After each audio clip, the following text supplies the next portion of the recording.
Then training RBF network क्या होता है, हमने भैया रीड राइट बेसिस फंक्शन के नेटवर्क को ट्रांसमिट कर दिया, लेकिन उसके अकॉर्डिंग जब हम उसे ट्रेन करेंगे तो ट्रेन नेटवर्क कैसा आएगा। तो देखें, अगर हमने फॉर्मुलेटेड फॉर्म में, क्योंकि हमारा जो इनपुट ट्रेंड है वो आउटपुट ट्रेंड के फॉर्म में जाएगा तो नॉन लीनियर होगा, लेकिन आउटपुट का जो ट्रांसमिशन होगा वो लीनियर फॉर्म में। तो हमारे पास जो ऑप्टिमाइजेशन आएगा उस पर्टिकुलर नॉन लीनियर इक्वेशन का, तो वो कुछ इस तरीके से आएगा कि आपके पास एक पैटर्न प्रोवाइडेड था u की पावर k, y की power k, k equals to 1 2 3, k is the chooses weightage of ij value and cij value। तो जब हमारे पास फॉर्मूला आ गया था j wc equals to summation of k equals to 1 से लेके कैपिटल k y की power k minus f of u की power k का होल मॉड स्क्वायर। यहाँ पे अगर आप नोट करेंगे स्ट्रेन पे रेडियल बेसिस फंक्शन का सेंटर क्या होगा, तो सेंटर के अकॉर्डिंग आप एडजस्ट करेंगे उसकी विड्थ को। यहाँ पे एडजस्टिंग द विड्थ आएगा, देन एडजस्ट द सेंटर कि उस पर्टिकुलर सेंटर के अकॉर्डिंग ही आप लें, ताकि उसका 3D टॉप व्यू में जो सेंटर पॉइंट है चाहे वो रेड कलर से डॉटेड हो वो टॉप पे आए। तो एक तो होता है कि विड्थ को एडजस्ट करें, तो विड्थ एडजस्ट करने पे सेंटर लाइट पॉइंट आ जाता है, या आप पर्टिकुलर उस सेंटर को एडजस्ट करें जिसकी वजह से आपकी ट्रेनिंग प्रोसेस कंटिन्यू हो। तो जब हम विड्थ को एडजस्ट करते हैं तो क्या प्रोसीजर होता है, देखिए, it is the simplest form, all hidden unit in the RBF network have the same width, यानी जितने भी read write basis function network हैं उनकी जो विड्थ होगी वो सेम होगी, चाहे वो हिडन यूनिट के फॉर्म में हो चाहे नॉर्मल यूनिट के फॉर्म में हो। अब इसमें क्या करोगे कि इनकी डिग्री ऑफ सेंसिटिविटी जो उसके इनपुट पे बिलोंग करेगी उसके हिसाब से भी वो सेम होगी। कितने डिग्री एंगल से शिफ्ट करेंगे तो हमारा 3D व्यू इस तरीके से विजिबल होगा। Then however, the portion of the input space where there are few patterns, it is sometimes desirable to have a hidden unit with a width area of reception। अगर हम unit देखें, आपको अगर graph ध्यान आ रहा हो तो वो 3D व्यू का मल्टी कलर वाला जो साइनसॉइडल का पीक पॉइंट दिखाया था, उसी ग्राफ को यहाँ पे बेसिकली डिस्कस किया जा रहा है कि अगर आपके पास कोई पैटर्न अवेलेबल है, उसी पैटर्न मोड पे ये कंटिन्यूअस मोड का डेटा डिलीवर होगा। अगर आप उसकी विड्थ को थोड़ा बहुत भी एडजस्ट करते हैं या मूव करते हैं तो उस फॉर्म में भी आपके पास वो हिडन यूनिट का एरिया रिफ्लेक्ट कराएगा। देन रिफ्लेक्टिंग बेसिस पे आप चेक करते जाओगे तो उसकी विड्थ भी एडजस्ट होती जाएगी और आपका व्यू उतना ही शार्प और फॉर्म में दिखेगा। Likewise, the portion of the input space which are crowded and might be desirable to have a very highly tuned processor with a narrow reception field. Computing these individual width increases the performance of RBF network at the expense of a more complicated training process। कि अगर हम उसके centre को adjust ना करके width को adjust कर रहे हैं तो ये बेसिकली क्या होगा कि हम क्राउडी फॉर्म में होगा, यानी जितनी भी पॉइंटेड होंगे वो काफी पास पास दिखते हुए एक फाइन प्लेट की तरह दिखेंगे। जैसे जैसे एक्सपांड करेंगे तो वैसे वैसे उसके नोड अलग अलग डिस्ट्रीब्यूटेड फॉर्म में दिखेंगे, यानी गैपिंग डिस्टेंस विड्थ फिक्स्ड होगी, हाइट फिक्स्ड है, विड्थ फिक्स्ड है। इन्हीं के इक्वालिटी को अगर हम जैसे मर्ज करेंगे तो वो हमें काफी मर्जर के फॉर्म में एक प्लेन प्लेट के फॉर्म में दिखेगी। देन विड्थ को जैसे जैसे आप मूव करते जाओगे तो वो डायग्राम भी मूवेबल कंडीशन में रहेगा और उसी तरीके का प्रोजेक्शन आउटपुट दिखाएगा। अगर आप इंडिविजुअली कंप्यूट करोगे कि हर एक विड्थ की इंक्रीज कर रहे हो तो उसी बेसिस पे उसके आरबीएफ नेटवर्क जो होंगे, ठीक है, वो भी एक्सप्रेस करेंगे। या तो आप कंबाइंड विड्थ शिफ्ट कर दें या पर्टिकुलर पॉइंट पे जाके शिफ्ट करेंगे तो उसकी शेपिंग जो आएगी वो डिफर तरीके से आएगी। या फिर आप नेक्स्ट पॉइंट होता है एडजस्ट द सेंटर। जब आप सेंटर को एडजस्ट कर रहे हैं, यानी सेंटर पॉइंट आपका क्या हो गया, जो रेड या नेवी ब्लू से हमने डिनोट किया था, उस सेंटर को जब आप करेंगे एडजस्ट, तो वहां पे आपका बैक प्रोपगेशन नेटवर्क वर्क करने लगता है। ठीक है, remember that in a back propagation network all weight in all the layer are adjusted at the same time। इसमें क्या होगा बैक प्रोपगेशन में कि आपको जितनी भी लेयर या सेंटर से एडजस्ट करेंगे, ठीक है, अगर सेंटर एडजस्ट कर रहे हैं तो उस टाइम पे सारी लेयर भी एडजस्ट होगी उस पर्टिकुलर टाइम पे। यानी सेंटर को किया, सेंटर के अकॉर्डिंग जितना भी पैनल बना है वो भी एडजस्ट होना शुरू करेगा उस पर्टिकुलर टाइम पे।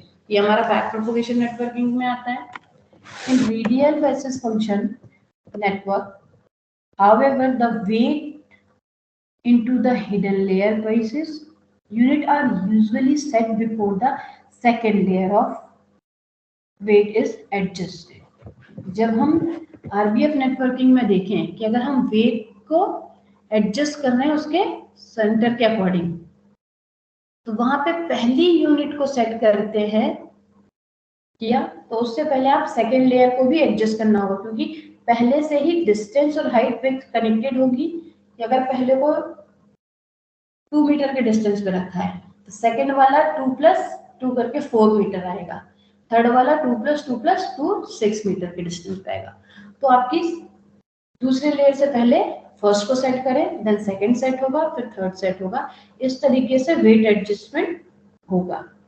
अब ये वेट एडजस्टमेंट सेंटर के अकॉर्डिंग ही मूव करेगा कि सेंटर को आप फिक्स करोगे, जिस पे एडजस्ट करोगे उस पे बाकी के नोड्स या स्क्वायर बॉक्सेस एडजस्ट होंगे। As the input move away from the connecting weight, the activation value fall off. The behavior lead to the use of the term center from the first layer weighting। अब अगर आपका input जो होंगे वो move करेगा connectivity के according, यानी weightage के अकॉर्डिंग वो मूवमेशन में हो, तो वहां पे जो आपकी वैल्यू आएगी वो फॉल ऑफ के फॉर्म में होगी, यानी कोई भी एक्यूरेटेड आउटपुट नहीं देगी, मे बी की कंडीशन के फॉर्म में आउटपुट देगी। तो यहाँ पे जो पॉइंट या जो स्टेटमेंट यूज किया जाएगा वो सेंटर आएगा, यानी उसके सेंटर के अकॉर्डिंग ही उस टर्म ऑफ जो है सेंटर को उसे आप यूज करेंगे तो आपकी फर्स्ट लेयर वेट कहलाएगी, देन सेकेंड लेयर वेट होगी उस सेंटर से, फिर थर्ड लेयर की वेटेड होगी। तो हर एक नोड से n number of weight connected होते हैं या हर एक इनपुट से n number of node connect करेंगे।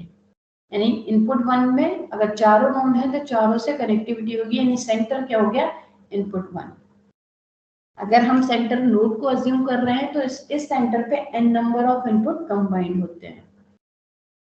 ये हमारे सेंटर एडजस्टमेंट होंगे कि आपको कितने लेयर के कितने सेंटर रिक्वायरमेंट है।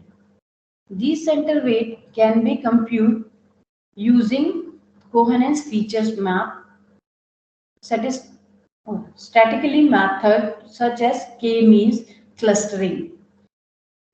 बेसिकली अगर हमारे सेंटर वेट एडजस्टिंग आए या फिर वेट एडजस्टिंग आए या विड्थ एडजस्टिंग आए, तो यहाँ पे हमारी जो के मींस क्लस्टरिंग होती है जिसमें हम फिल्टरिंग प्रोसेस से फिल्टर करते हैं कि रेड रेड एक तरफ जाए, येलो येलो एक तरफ जाए, जो हमने प्रीवियस यूनिट में भी देखा था और इसमें भी देखा था स्टार्टिंग पॉइंट में। आपको वापस से दिखा देती हूँ।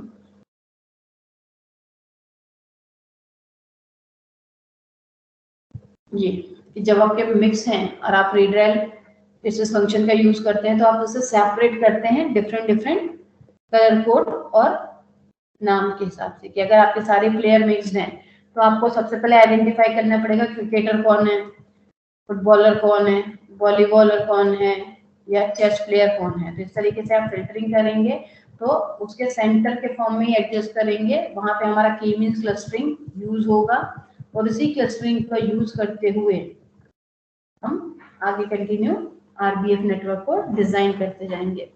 इनमें क्या होगा कि n number of hidden layer भी वर्क करती जाएगी। जो कि एरिया सेंसिटिविटी के बेसिस पे आरबीएफ नेटवर्क वर्क करेगा। और बाकी जितने भी टर्म्स होंगे, चाहे वो W1 हो, W2 हो, W3 हो, चाहे वो N1 N2 N3 हो, वो फिक्स्ड होंगे, सिर्फ सेंटर हमारा मूव कराया जाएगा। अब एडजस्टिंग वेट आता है। Once the hidden layer weight are set, a second phase of training is used to adjust the output weight. ठीक है, यानी अब वेट के अकॉर्डिंग एडजस्ट करना हो तो हमारे पास क्या होगा कि एक दूसरी लेयर आएगी जो कि हिडन लेयर फॉर्म में होती है। उसके फॉर्म में अगर हमें डेटा ट्रेन कराना हो, ठीक है, तो वो हमारा फेज जनरेशन होता है कि first phase, second phase, third phase. जो हमारा वेट एडजस्टमेंट होगा उसमें हमारी सेकंड फेजेस ट्रेन की जाएगी, उसके अकॉर्डिंग ही आउटपुट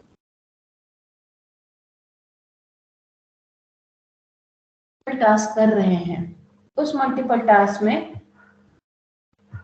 हमारे पास जो इनपुट प्रोवाइडर होगा उससे हम कंटिन्यूअस मोड में डेटा को ट्रांसमिट और रिसीव कराते जाएंगे। लेकिन साथ ही साथ अगर हम देखें कि अगर इसका स्टेप सेट करना हो, कोई एल्गोरिथम स्टैंडर्डाइज करना हो, तो हम ये स्टैंडर्डाइज करेंगे कि पहली इंफॉर्मेशन जो आएगी उसकी इमीडिएटली वेटेज पे होगी। दूसरी इंफॉर्मेशन अगर वो वेट पहले से कम है तो वो सेकंड स्टेप में इनिशिएट की जाएगी। थर्ड वाली अगर दूसरी से और कम है तो वो थर्ड स्टेप पे इनिशिएट की जाएगी। अगर जैसे हम ह्यूमन ब्रेन या ह्यूमन बॉडी से कनेक्टिविटी करें तो हमारी बॉडी क्या होती है, एक टाइम पे एन नंबर ऑफ टास्क करती रहती है और हर ऑर्गन्स डिफरेंट डिफरेंट चीज पे एक्टिव होते हैं। ठीक है, ऐसा तो नहीं होता है कि जब आपको बोला है बोलने को तो सिर्फ आप बोलते हो, ना देखते हो, ना समझते हो, ना सुनते हो, बस बोलते जाते हो। या आपको बोला है खाने के लिए तो सिर्फ आप खाते हो, ना टेस्ट करते हो, ना कुछ। इसमें आपके सारे ऑर्गन्स जो होते हैं वो एक्टिव मोड में भी होती हैं, सारे जो सेंसर्स होते हैं वो भी एक्टिव होते हैं। उसी के अकॉर्डिंग ही आपका वेटेज प्रोवाइडेड होता है। अगर आपका फर्स्ट वेट फिक्स्ड है तो वो उसके अकॉर्डिंग आउटपुट प्रोवाइड करेगा, लेकिन सेकंड वाला उससे कम है तो उसके बाद में।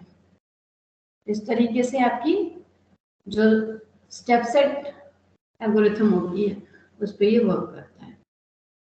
Note that the training problem become quadratic once if CI is RBF centre. ठीक है, अब यहाँ पे हमारा जो ट्रेनिंग प्रॉब्लम होगी वो क्वाड्रेटिक फॉर्म में आएगी जब हमारा CI RBF सेंट्रल में हो।